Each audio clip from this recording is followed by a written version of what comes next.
right, guys, welcome to the Free Play Podcast. We're here in the new expanded lab doing a little beta test of a little podcast studio. In the meantime, we are now available on every major podcast network. So if you're not on YouTube, you might be on iTunes or Google. We're everywhere, and we're really excited about getting this going. Today we're going to talk video games in movies, arcade games primarily in movies, and we're going to start off kind of looking at a film that has a special free play connection, Pixels. I know a lot of people just winced and were just like, oh no, not that movie. But I think even Chris, you found out about free play coming at the Pixels event that was at Alamo Drafthouse, isn't that right? That's correct. That was the first pop-up arcade of free play arcade that I noticed. It was the first one we ever did. It's the first marketing we'd ever really done. Okay, yeah. I mean, that and Let's Play in 2015 were both around the same time. But yeah, we brought, I think, 8 games to Alamo Drafthouse. And Alamo Drafthouse was using money that was given to them to do a Pixels event to bring Ernest Cline in to talk about Ready Player One, the book. And he was he had Armada coming out, or it might have just been released. So they used that as an excuse and really downplayed Pixels and really upsold the Ernest Cline event, which was sold out. It was a big deal. It was really great because that was the first time I met Ernest Cline, and now I get to talk to him every once in a while, and he's just obviously intensely into the 80s, so it was really fun. He signed our Joust machine, all of that stuff, and that's where he found out about free play. So we talked about Ready Player One in previous podcasts, really controversially, didn't like the movie very much, and we all tried to be positive, and it just slowly turned into a total train wreck of us hating Ready Player One. I think a lot of it was our love for the book, which, Ernest Cline had written. So we're talking today about Pixels. Have you ever seen the short film from 2010 called Pixels that was kind of the inspiration and the license that they got to make this movie? I have seen that. I've seen it on YouTube. It basically is a... Yeah, it's only 2 minutes long. And it's a French guy... I think he was like a student filmmaker, had this really cool idea that like, what would the world be like if they got attacked by arcade games?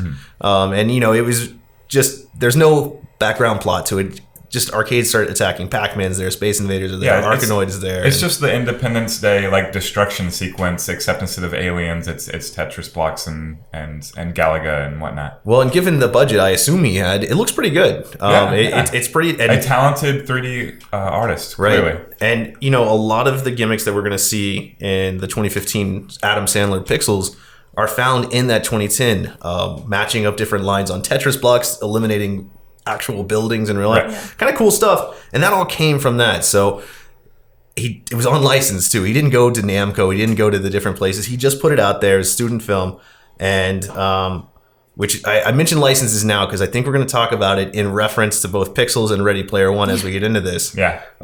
So we're going to go from 2010. We're going to go to 2015. You find out about Free Play Arcade, that's awesome. Pixels comes out. I find that there's this new arcade opening up, and it's having a pop-up arcade for what I have already heard is a terrible movie.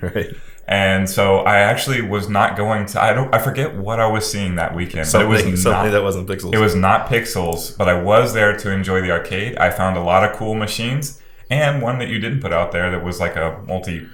So when we met with our Alamo contact for the first time, he was so excited. He's like, I got one arcade that has so many games in it. I don't even know if we need more games. And I was like, all right, we got to talk about this. So we had the difficult conversation on the multicade problem. There was like 6 cool games and one that was just like, wow, that one doesn't belong. We brought Galaga, Robotron, Joust, Defender, Space Invaders, and something else. Maybe the actual Real Miss Pac or something like that. Which, at the time, now all of our arcades have that. We have multiple arcades. They have all those games. But at the time, it was a mind-blowing experience for a lot of people walking into that movie theater and us having the real authentic arcade games and a lineup that was totally like right out of Ready Player One. Really cool.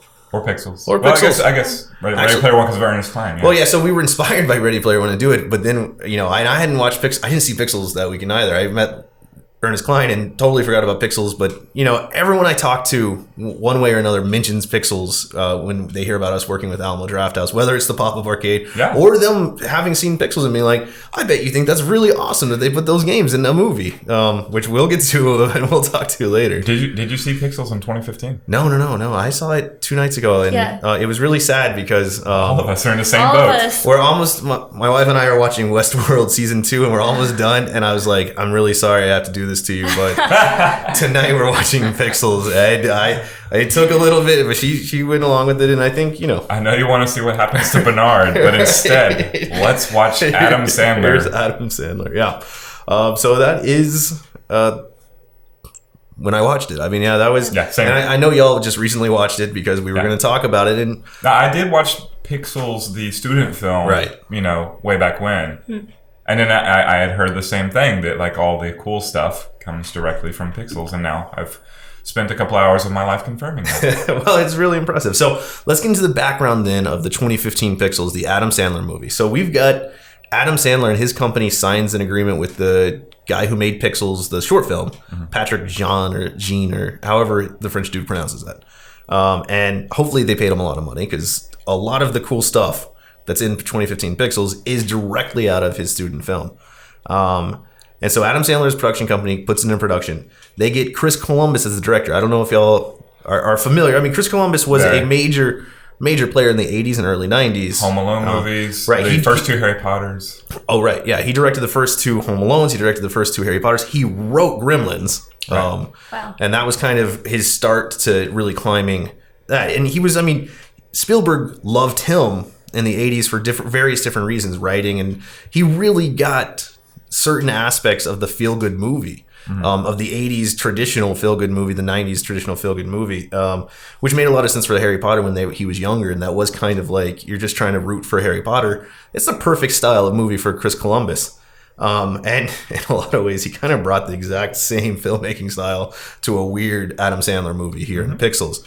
I think he does have that through line through all of the movies that he directs. So well, and I thought that the action sequences were pretty well shot in this movie in terms of actual cinematography, actual direction. I thought that all the other scenes. I enjoyed the classic movie spoofs that are happening with Galaga. Galaga is taking the role of the Independence Day aliens, like in a direct homage to that opening scene.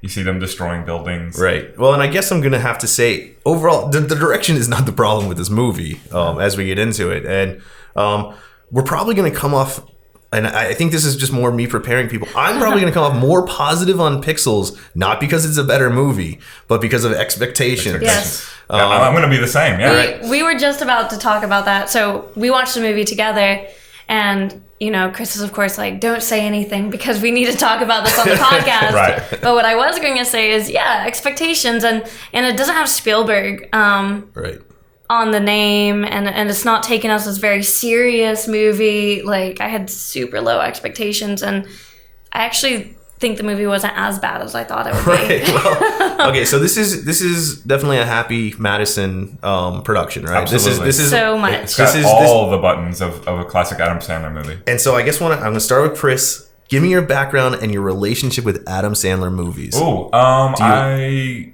didn't really watch Happy Gilmore other than that I have seen it in post, but I didn't watch it in theaters. I watched Bob Barker beat him up like 1,000 times on YouTube.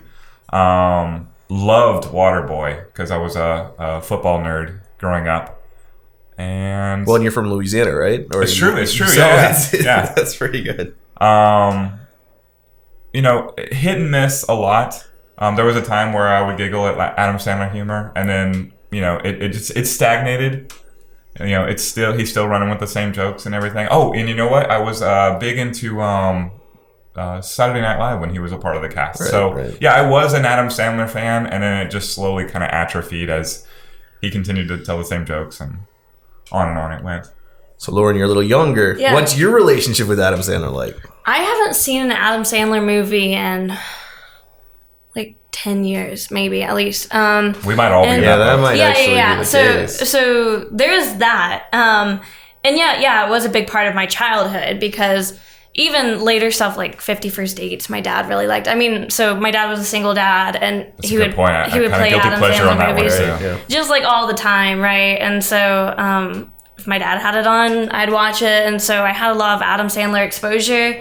And what was remarkable about this movie, well, I would say if you love Adam Sandler, you'll probably love this movie because it just, like you could have had a different actor and I would have known it was Adam Sandler movie. Like even if he hadn't been in the movie, you know. A few of those exist too, like Grandma's Boy. I don't believe Adam Sandler's in that at all. No, that was just clearly an Adam Sandler movie. Well, that was his production company making that completely well, and that's I guess it's been talked to death, and we'll just briefly mention.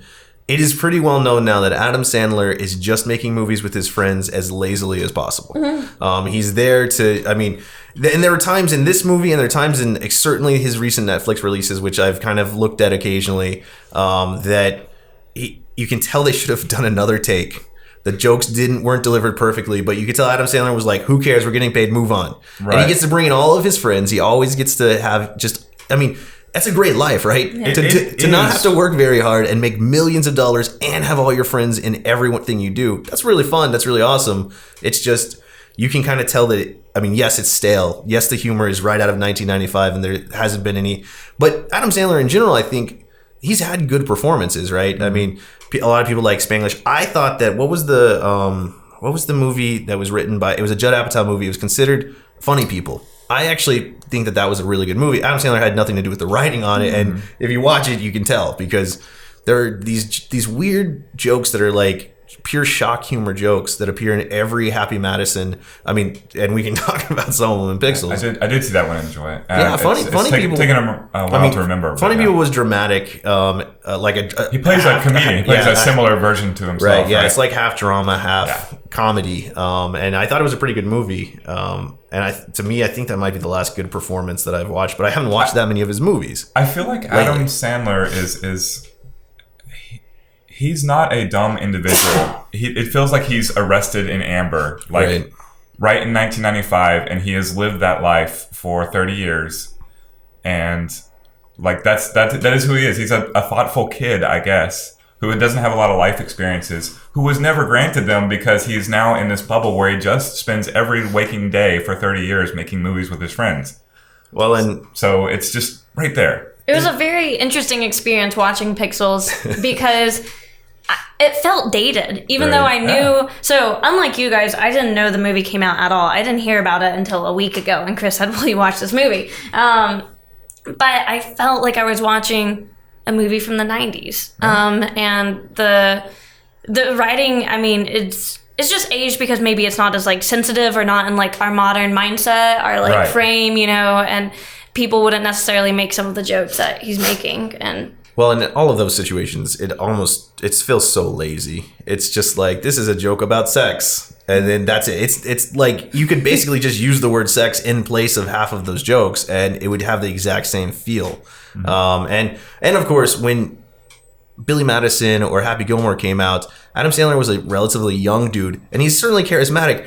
But now, and you didn't have to question the attractive women that were falling in love with him in those movies.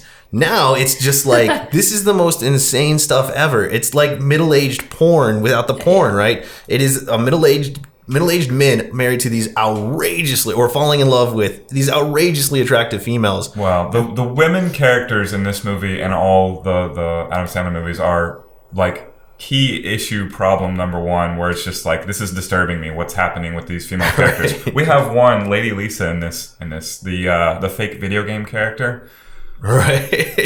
Who literally has no words in the whole movie. I know. She does not speak one time. She doesn't have a voice. Yeah. What was interesting, and I guess let's not jump right into that.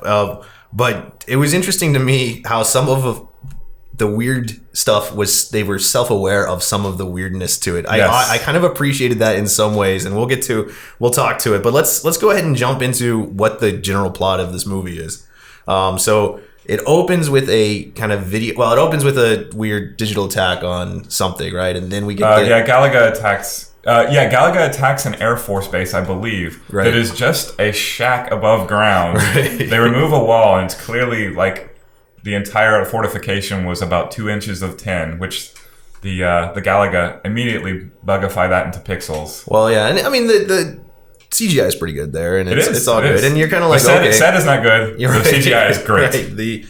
And then you you go back in time, right? You go into the 80s, 1982, I think it was, and they're having an arcade opens in town, and they're having some sort of a combination of the Twin Galaxies experience, the Starcade game show experience, the 84 time cover. Everything is just sort of blended together as young, not Adam Sandler, is facing young, actual Peter Dinklage. Right. All right. So you meet Sam, awkward. which is Adam Sandler's character name, and Sam Brenner. And he's a natural predilection for video games. He's just natural. And you also meet his best friend Will, who he intuitively knows patterns without ever seeing them the first time.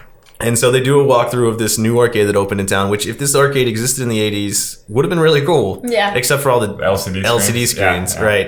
It's like I don't know. I mean, that's probably nitpicky, but every single game has an LCD screen that they don't bother to hide. They don't bother to add any kind of masking to. It's just an LCD screen with the actual game on it. Even though later on we see CRTs. Right. Correct.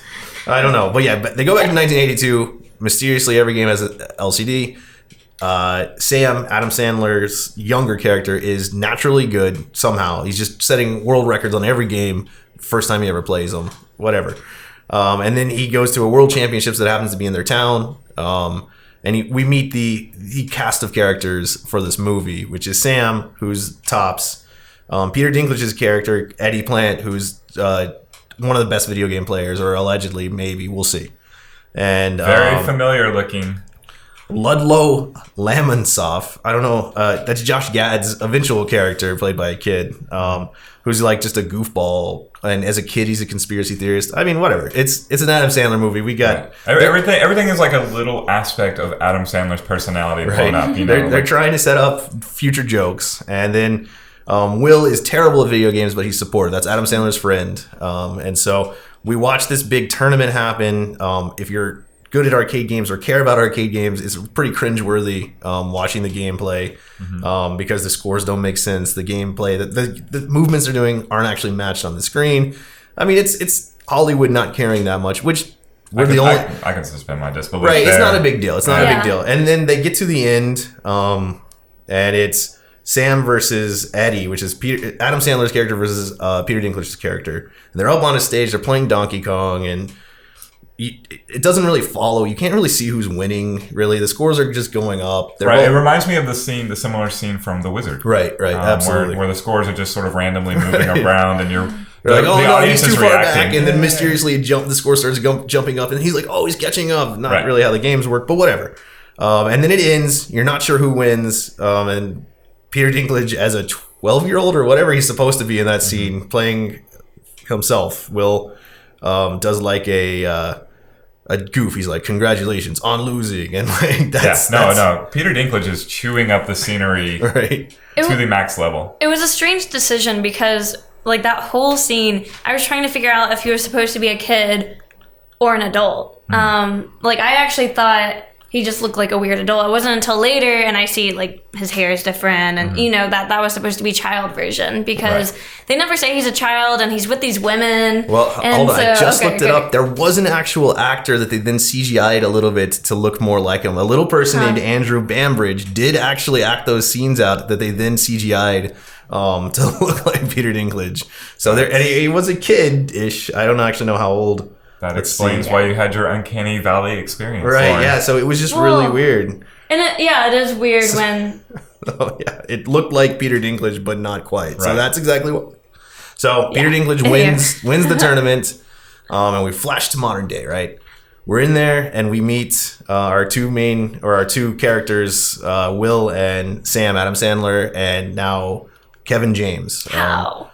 So they are together. They're talking like marriage problems. Adam Sandler's now a loser. And before they were setting it up like he was going to be a super success because he was good at video games and he's going to go to MIT for some reason. Whatever. So we meet him, and mysteriously Kevin James is the president of the United States. That was the hardest thing for me to believe in the entire movie. I mean, I thought... That was the most believable thing for me in the entire... So they set it up really weird too, right? I thought that actually the reveal was kind of interesting, like, because they're talking and he's like, you got to turn off your cell phone for 30 minutes, spend some time with your wife, and then they pan to the Secret Service. And then Adam Sandler makes a bunch of terrible jokes that the Secret Service laughs at. So, like, it was like they gave us a studio audience just to know when to laugh because the jokes in that scene with Adam Sandler were so weak and just bizarre.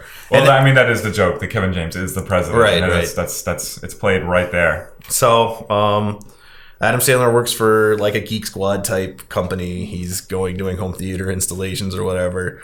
But he's best friends with the president. So that's the setup. It is exactly what it is. Like, it's they put the setup on paper and then Adam Sandler and his friends acted out accordingly. Well, and I mean, there's constantly during that little scene at the beginning when you find out that he's the president that Adam Sandler totally flubs his delivery and they just still used that shot. Like, they didn't there's times in that it just should have reshot. And I'm reminded because, Judd Apatow and Adam Sandler kind of have connected careers in a lot of ways. Judd Apatow did Right Funny People, and Judd Apatow thought Adam Sandler was like the peak comedic actor in the 90s, and that's when Judd Apatow started coming up.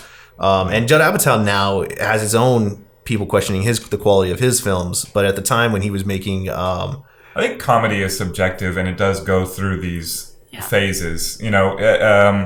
Adam Sandler's movies are like frozen in time. You can see like the military guys in this movie are all Arnold Schwarzenegger, which is right from the 80s, right from Adam Sandler's wheelhouse. Like, there's no reference to anything post 90s in this movie at all. And that's actually the thing that I enjoyed about the movie was like, there is a genuine affinity for arcade games in the 80s in this movie. Is that not amazing? Like, whoever they were talking to, whoever they were consulting with about trying to get the 80s right, the love of the 80s, the music, the video games, nailed it. They actually, I mean, like, somebody legitimately loves the 80s and is not skirting around the issue. Right. It's the complete opposite of the Ready Player One problem. Well, and that's where humor gets away with it too, because some of the cringeworthy things, you're like, are they intentionally laughing at themselves, or was it just funny because it's so bad? I mean, sometimes you don't know. And they want to play it both ways. The weird self-awareness. I mean, in a lot of ways, I feel like Kevin James must have some sort of special status because they never really make fun of Kevin James the same self-awareness that Adam Sandler has. Every other character, Kevin James will make terrible jokes. And that's it. Then they'll just change the scene and you're just like, oh, Kevin James, come on. But in this movie, a lot of times they'll make a terrible joke and then they'll make fun of the terrible joke. Just not ever with Kevin James. But what I was saying about Judd Apatow, when he was making his early movies, they would do like 40-Year-Old Virgin, they would do like 50 cuts of the same delivery, the same trying different jokes out and stuff. And you feel like they should have done this because, a lot of time it seems like ad-lib in Judd Apatow's movie, especially like 40-Year-Old Virgin. But here it's like they were trying to do that. They just never did those extra takes. They were just going to try some script and just that was it. They were like, okay, it's fine. And they just kept moving forward. Okay, so Gallagher's attacked a U.S. Air Force base. They don't really kill people, but they take people hostage or something. Which I thought was just an interesting choice. They end up taking there are trophies in this game, which get to more of the disturbing aspects of the social commentary, I guess, if you will. Calling things trophies just felt really weird. But the Gallagher kidnap a Air Force major or something like that, and he's the trophy. So President Kevin James is dealing with the aftermath of this, and in the meantime, Adam Sandler's visiting a outrageously attractive Michelle Monaghan in a house. And no notes as much. Well, she's very awkwardly. She's now a recent single mom going through the absolute worst part of her life, and so Adam Sandler's like, I'm going to swoop in and hit on her as hard as I can. And they do make some self-aware jokes about how ridiculous it is, but it still is just like this. Like, all right, so for example. He's installing the cable. He's bonding with her kid over video games and everything. And he finds out that she's recently single and she disappears for a while and he's trying to leave and she's crying in a closet.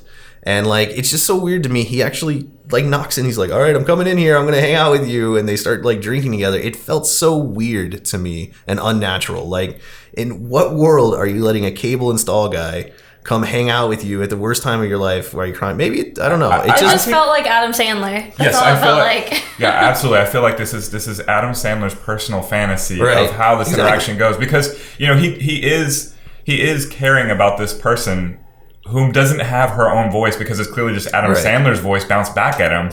Well, he's not a bad guy in any right. He actually cares about this woman who is secretly Adam Sandler, spouting back lines at him. Also, clearly Adam Sandler, I'm guessing he's a recent dad, because he has an affinity for the small child. Right. He has a genuine interaction or two with that.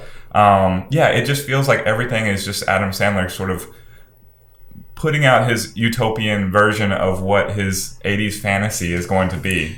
So it comes across as he's thoughtful, and yet it's vapid because there are no other voices. It's just his voice reflected over and over again. I don't know. What did you think, Lauren? Oh, I was wondering if that's how you explain the sippy cup. The sippy? Yes. Yeah, it is. Yeah. We were watching this movie together, and I was like, her kid's 13. Why is she drinking out of a sippy cup? Right.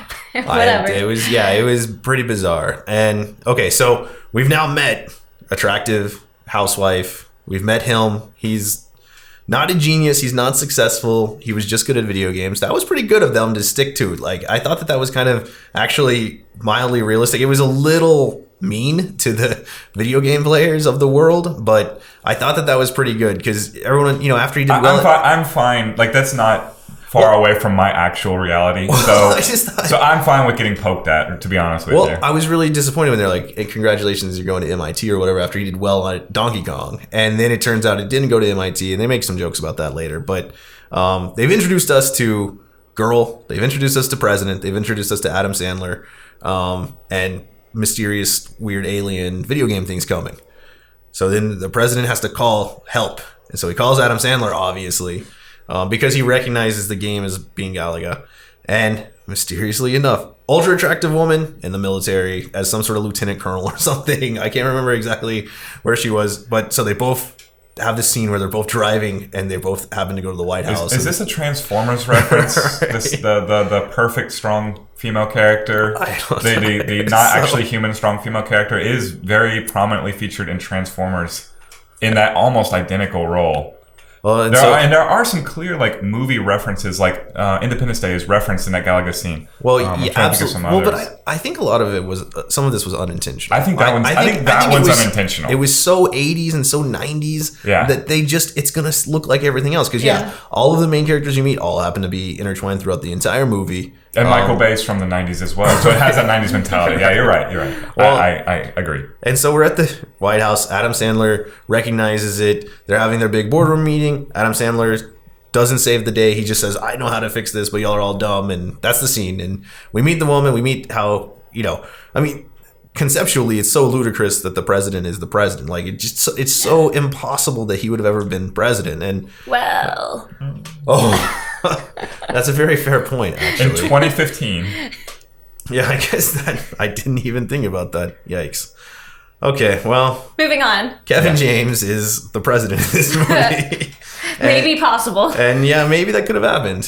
He is of age. He's outrageously unqualified for being the president, and he never does anything that makes you think this is someone that should be. And that is part of the joke series, right? That everybody hates him because he's outrageously unqualified for being president. Right. And throughout the movie they're keeping track of his approval ratings and what's working for him, what's not working for him. And in the meantime, aliens are attacking. And they never have they never address how there would be mass pandemonium if these aliens really came. But instead there's never this. There's never a reference to people really observing that there are aliens attacking and destroying whole cities. It doesn't seem like there's even a world except for what we see in the movie. It's always very small scope. Even Kevin James is literally the president of the United States, and it feels like he has 2 Secret Service agents, and there's nobody else who ever notices, oh my goodness, the president is dancing through this coffee shop. So we have a series of weird jokes and stuff, and then there's another attack. I can't remember what the second attack was. There's a byline through here where it's this is all Adam Sandler writing this. He seems very lonely. Well, right? It's all his voice. Well, this is actually, so Adam Sandler's had a longtime writer named Tim something. I could look it up, but it's Tim something. Yeah, he's featured in many of the movies, right? The quarterback from Waterboy. And he was like the guy who came up with Billy Madison and Happy Gilmore, and so he's been writing. So he's the writer of this movie, and yeah, that's kind of why it feels so absolutely formulaic as an Adam Sandler movie. And yeah, it is weird how reflective the movie is on Adam Sandler, but it's also, and we've already said it during this, it feels like a movie that's made for a middle-aged white dude to live out. Sorry, Lauren. Who loves Adam Sandler? The thing is, it really is, the jokes, everything are directed perfectly to that demo. And though this movie didn't overperform at the box office, and some would say it mildly, it was a profitable movie. If I looked it up, I'm going to actually do this. I think it probably grossed just about the same as Ready Player One, a Spielberg led. So, think about the writing, because even though Ready Player One had all sorts of issues, the actual dialogue was not nearly as weak as it is obviously in Pixels. Right. Pixels has some of the worst dialogue that is imaginable. I think in some way Pixels is aware of how it's coming off. Whereas Ready Player One it has no idea that it feels oafish in how it doesn't care about the 80s. It's very bizarre to me. But okay, so what was the second attack? Because if I remember correctly, they don't do it. They don't change anything. The aliens are communicating through old 80s TV shows. Is that the one over in India? Right, it is. They destroyed the Taj Mahal. So, a breakout. It's Arkanoid. It's an actual. You're right, it's actually Arkanoid. And what's really amazing is the aliens are communicating through old 80s TV shows. And they do in commercials and stuff. They do a really good job with that. That was it was really fun watching Madonna deliver it, or I even liked the joke when he was off the scene. They were like, "Where's the beef?" guy says, "This is where it's gonna be," and they're like, "Wait, what did he say?" He's like, "In addition to saying where's the beef," he said, and I was just like, "This, they love the '80s. Whoever is behind this, whoever is making sure that these references are in, truly really does love the '80s." I love the pace of those jokes too, because they're there and they are gone. They don't stop to explain things to you. In fact, we literally did stop the movie to explain the UHF signal joke to Lauren, because she would have no idea. Did you have any idea of what UHF? You know what ultra high frequency was? Yeah, I knew what it stood for as soon as you said UHF, but we had to pause the movie to be like, wait, so how does this one guy suddenly have the stream? How is he getting the alien communication and no one else? So it's in a bizarro alternate universe where there actually still is UHF and we didn't move to all digital. Right. So he is still watching the UHF version of it. Recording it on VCR, right? Which doesn't exist. Well, and we should catch people up, because this is Josh Gad coming back. Ludlow. Ludlow, the conspiracy theorist from the first video game tournament. He was the younger kid in that, and Adam Sandler says, "Man, you can be friends with us." And this is actually a nice moment where he's just like, this is a outcast kid, and Adam Sandler is just a cool guy, because that's what Adam Sandler always plays, right? He's just the cool guy. He's not the bad guy. He's just the cool guy. He can be friends with anyone. He can marry the hottest women in the world. He's just a cool guy. And so he sees this troubled kid. Come on, you can be friends with me. So Adam Sandler catches up with him, and that's kind of how we advance the plot. But it's Josh Gad playing this person. And, I think Josh Gad is one of the most polarizing actors probably in the world. People either love him or hate him. And then, of course, for me, I'm just kind of I think he's okay. He's cool. Whatever. But I don't know how y'all thought. Do you have any background with Josh Gad? Because I do not. I don't have a lot of background. But I felt I enjoyed his performance. Obviously there's problematic stuff, but that's not him. That's the writing. And right. I felt like he was that character. Right. So Josh Gad is he came up through Broadway big time. Really successful Broadway performer. I can't remember everything he's done, but really, really great singer, great voice, great performer. And then he got into Hollywood. He's wasted here, though. He's been doing all sorts. Well, I could see him in the Book of Mormon or something. Maybe he did something like that. He was in the Book of Mormon. I think he was in the original cast. Yeah. That's where I know him from. And he's been doing all sorts of stuff. And it's not like he's doing really high pro. He was in some Disney stuff. He was in Frozen. He's the snowman in Frozen. Mm-hmm. And he did the live action Beauty and the Beast. Yeah, he's someone. So movies that need singing, he does great in, and he's a great performer, and he's really funny. And it's a kid's movie, but he's also doing all these weird movies like Pixels, just random comedies that he's picking up and Cash and Paychecks. I guess so. The thing is, he's shown no pattern for what he's doing. So it's a one-note character here. There's he's nothing for him to do. Typecasted, though. I mean, he's always going to be that funny guy. Well, he's kind of the weird guy. In all of his roles, he's kind of weird. And he's always making kind of weird jokes that are funny because they're just, out of normal. Mm-hmm. And that's the same role he plays here. He's a conspiracy theorist who's in love with an old video game that he played that they set up early in it. That's really the only one that I made note of that was not a video game. Like, it's clearly like, I watched this and I'm like, this never existed. Right. They made it just for this joke. They made up a whole video game that you follow throughout the movie to find this ending joke about him falling in love with the character. I mean, he's in love with the character the whole time. There's this weird, creepy obsession with it, which is, potentially funny, potentially weird. And definitely weird. It kind of does the line. I mean, when they become so self-aware of it, it's kind of funny. But at the end, it's kind of creepy. All right, we'll get to it. So there's Josh Gad. He gets them back into the White House to try again to convince people that they know what to do, how to fight these things after Arkanoid destroys the Taj Mahal. And in the middle of it, you just have a bunch of cheesy jokes. And then they go to the UK where they've received the signal of other cool 80s references. They've received the signal. They're going to go to the UK and they're going to finally do it. And throughout this, they've had 3 lives, right? There's 3 attacks. And if they lose all 3 attacks, it's game over and they destroy the world, apparently. Again, no, we never see the population freaking out because the entire world is on the brink of destruction. Well, literally where you're getting at, they're like, oh, it's a beer commercial or something. So Sean Bean shows up. Going 1,000% Sean Bean. He is the most serious actor in this movie. I was very shocked that he was in this movie, but also very happy.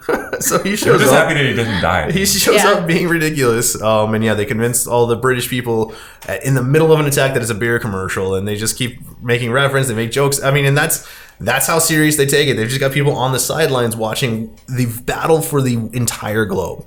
And so they've come up with energy guns and all sorts of ways to fight the aliens. And fortunately, the girl in the movie has come up with all that. This is how they tell you she's smart. Right. She's invented all sorts of energy guns, and they've got weird... She's perfectly smart and perfectly perfect in every way, except in the perfect way in which she is vulnerable to talking to Adam Sandler. All right, and I guess we should address that. Her husband, I guess, cheated with like an 18-year-old Pilates instructor. Off-screen husband, off-screen everything. It's really just a something for Adam Sandler to have an excuse to talk to her. Right. Well, that's her like insecurity now. She's lost her husband to someone younger, although she's again gorgeous and like there's no cinnamon with an S. Right. I'm going right back to your this is middle-aged guy. Well, exactly. Porn. That's what it is. And so so she's now alone, even though she's a high-ranking military officer with clearly one of the smartest people in the entire world, also drop dead gorgeous, and she's gonna fall in love with a frumpy Adam Sandler.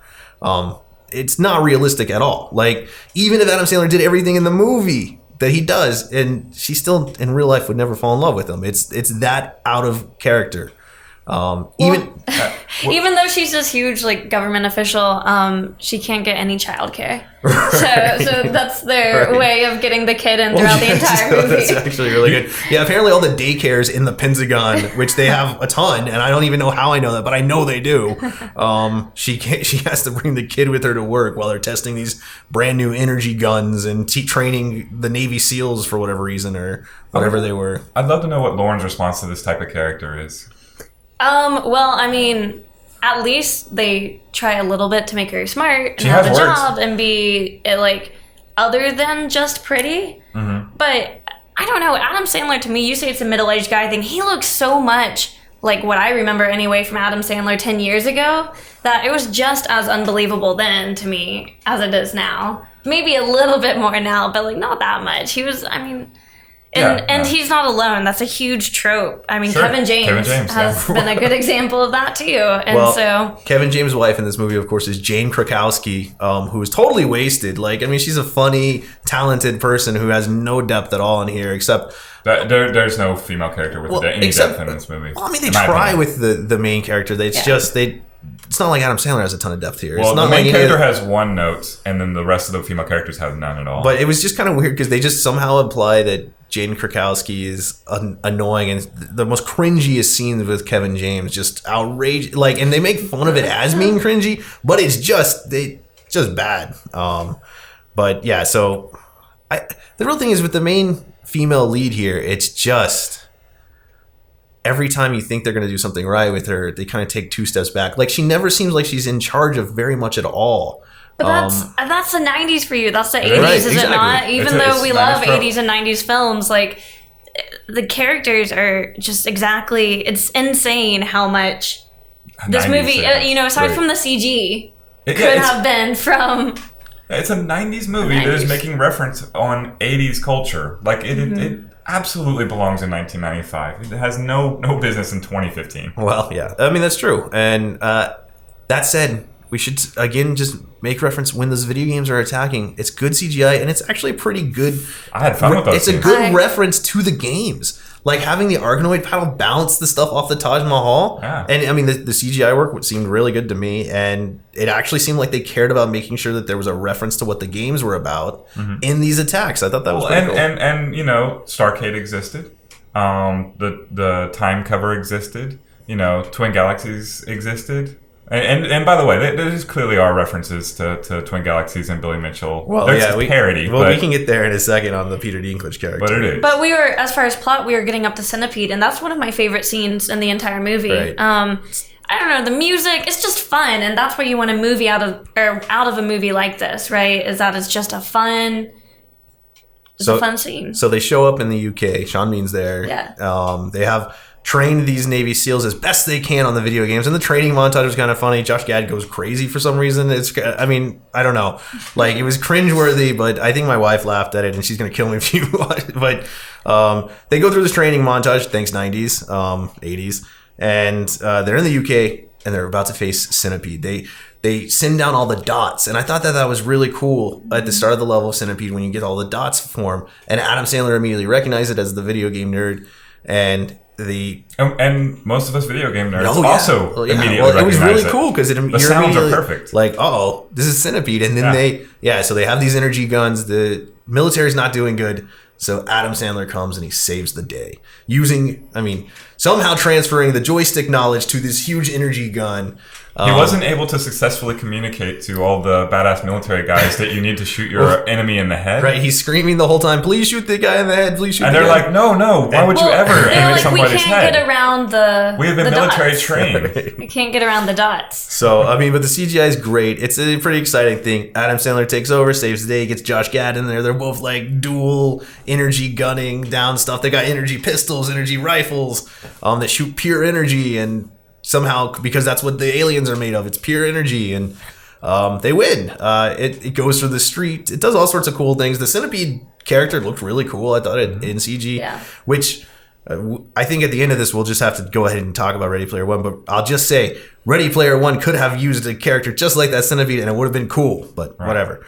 So they win, and they get a trophy. So they're down 2 lives, but they have 1 life left, and they win the Centipede thanks to Adam Sandler and Josh Gad saving the day. And they get a trophy. What was the trophy for? Duck hunt. Was that was it? The trophies were made for me, so that's all we need to know there. Oh, right. The dog is there with the old woman. But they never touch on it again. Yeah, that trophy that trophy's just lives there. With that old woman now. he's her new pet. So that's a success. They make a lot of terrible British, the difference English word jokes. It's so bad. Kevin James is there with the Prime Minister, and he's like, I don't know what you're saying, and she's using things like bloke and lift and just like goofy English words that are just English words. Right. And then at the end he says, I don't even know what you're saying, and she's like, I don't even either, and it was just terrible, and he calls her ugly for some reason. And but I know that actress. I can't remember her name, but there are so many recognizable actors in this movie. Well, I was shocked. It's all of Adam Sandler's friends except for Rob Schneider. The real thing is, if you take Adam Sandler out of this movie, though, and you just take Kevin James out of the movie too, you got Michelle Monaghan, Peter Dinklage, and Josh Gad, Sean Bean, Jane Krakowski. You could have a pretty interesting comedy. But you add Adam Sandler and Kevin James, and you know exactly what this movie's going to be. But yeah, the scene with the British Prime Minister and Kevin James as the president is just... it's like they shot one take. None of the jokes land. And, Kevin James in general, just kind of sucks in this movie, guys. Like, it's not like I don't know if it's the script or if it's his delivery, but none of his jokes. I can't even think of one joke of his that really hit the mark. He's given a one like most of the actors and characters. It's one note. He's the goofy president, and then it's supposed to rely on his ad-libbing of, just go be goofy Kevin James funny and entertain people, and that's going to be the endearing part of this president and our believability to why this charismatic person is president. And yet, it mostly, for me, falls apart as well, falls flat. But again, like their target audience, right. I feel like the target audience is just Adam Sandler. Older, who like Adam Sandler, probably also are the same people who like Kevin James. Oh yeah, and I have actually spoken to people who are older than me at my old law firm and different stuff and different old lawyers that I knew. And every time I tell them what I'm doing, that's actually what they say. They're like, I bet you loved Pixels. That movie's hilarious. And these are guys that went to Harvard. These are Harvard law graduates, Stanford law graduates that are like, really intelligent people, but they're the middle-aged white guys, almost every single one of them. Grew up with that frame of mind, that humor, that funny, and it just stays with you. Well, and when I was watching this movie, I actually thought about that a lot. I was like, I bet they thought all of these were really funny jokes. And it gives one dimension to the arcade 80s life. Right. One-dimensional characters. Which is more than a lot of people gave credit for. Like it's just like those nerds in the basement. They don't actually exist. They aren't actually humans. They are just, pieces of code running Galaga. It gives them one dimension. So yeah, people on the outside are like, whoa, you must love that because that's more dimension than you had before. I honestly did. Kinda. I did just enjoy the arcade elements because I can't think of a modern movie that has showcase arcades like this. Obviously, Ready Player One did not. Right. And so nothing in the 2000s. There's so many arcade movies that feature arcades that just have them as a prop in the background to indicate that this is the 80s. It doesn't love or hate arcades. It's just that means you're in the 80s. Mm-hmm. And then there's like Ready Player One that seems to hate arcades. Right? Their omission is glaring. Yeah. And in this movie, clearly loves them. Yeah. Loves them. Whether it's a good movie or not, irrelevant. And to this point, it loves arcade Later games. on, we get Paperboy. I was just shocked by how many. I was like, this is the battle scene I wanted. Well, yeah, and anyone who was ever concerned about Ready Player One getting any license ever, Pixels had them all. Right. Yeah. What?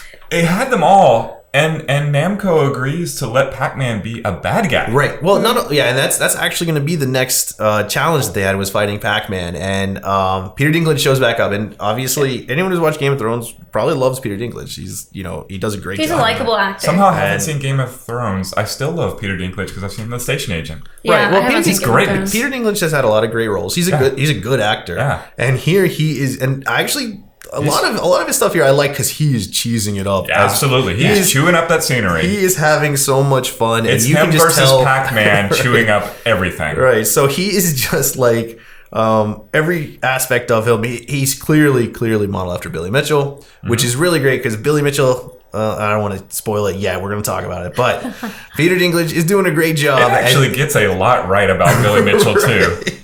Both past, present, and future. And he does a really, he does a goofy, deep-voiced American accent. Yeah. And he's constantly hitting on everyone. He has his own nickname, all this stuff, and it kind of works. There's plenty of jokes that fall flat, but there are actually jokes that work.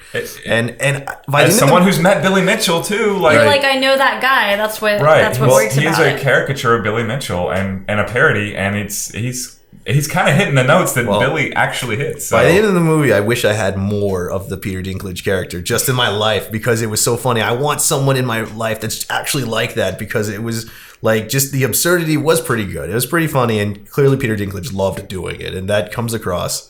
So we re-meet him. He's in prison now for some sort of tax scam. Evasion? Yeah, taxes or something. And I can't remember exactly. Yeah, he cheated in some way. Right, so he's in jail. He makes all these demands. They get him out of jail. He joins the team. Armageddon reference. That's fair. He doesn't want taxes. They just redo that scene. That's exactly it's amazing because there's an ID4 scene. There's an Independence Day scene. You always remember Armageddon scene. That's the sequence about he'll never want to pay income taxes again, and they're like, okay, you're out of prison. Yeah. All right, so he's out. They're gonna fight Pac-Man. Pac-Man shows up as a bad guy. I mean, and they bring a bunch of Mini Coopers that are going to be the ghosts. Super goofy. Somehow she's developed this. She's at lightning speed developing technology every single day that is just beyond our current capabilities. But she's a genius. And then so they're going to be in these perfectly perfect in every way, including that one. They're going to be in these Mini Coopers chasing Pac-Man. That's the stage setup, and of course we have someone who plays Toru Iwatani. It's not actually him, but I was wondering. Yeah, I had to look it up because the actor looked pretty similar to him, but the delivery was like it was a real actor. Yeah. I was like, this seems pretty good for just a video game maker. And so he has a cameo as played by someone else talking to Pac-Man and how he loves Pac-Man. Josh Gad does lots of goofy stuff about it and thinks it's really cute. And then Pac-Man bites off his hand. And that's your setup. I mean, and that's Namco, who allegedly is really, really strict on licensing, just let Pac-Man bite the hand off the creator. And provided the creators right? As well, right? Well, right. I mean, they let it completely be licensed. His name is, I mean, that's amazing. And so they then all start chasing Pac-Man, and it's kind of cool, the city streets, the way they do it. I mean, it's totally impractical, implausible that anything would ever work as well as it does because they do a zoom on the city map and all of a sudden it looks like Pac-Man and he's going for power clouds. It reminded me of something called Pac-Manhattan, where they actually ran through the streets of Manhattan. They cordoned it off and had people dress up as Pac-Man costumes, in dark Pac-Man costumes, and then control them remotely.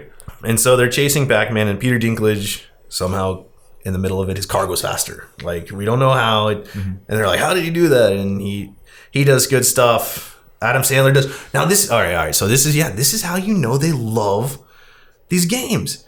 Adam Sandler defeats the last Pac-Man after Pac-Man picks up the power pellet and times when, and anyone who's ever played Pac-Man as Pac-Man has died that way so many times. You're invested. You want to push it. He's blinking, but right. You get him. You're going to eat the last ghost as he's about to transform, and you just miss it slightly, and then your Pac-Man character inverts on itself. And not sure how he learned to drive backwards at that speed, but apparently Gallagher taught him that. All of them turned into hardcore Hollywood stunt drivers. Yeah.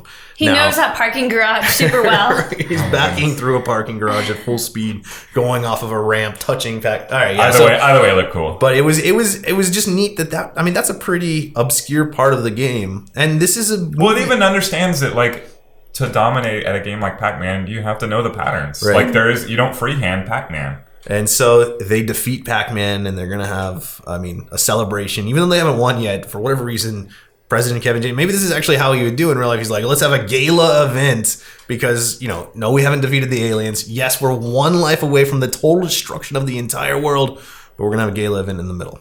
So that's the setup. That's where it goes. Somehow...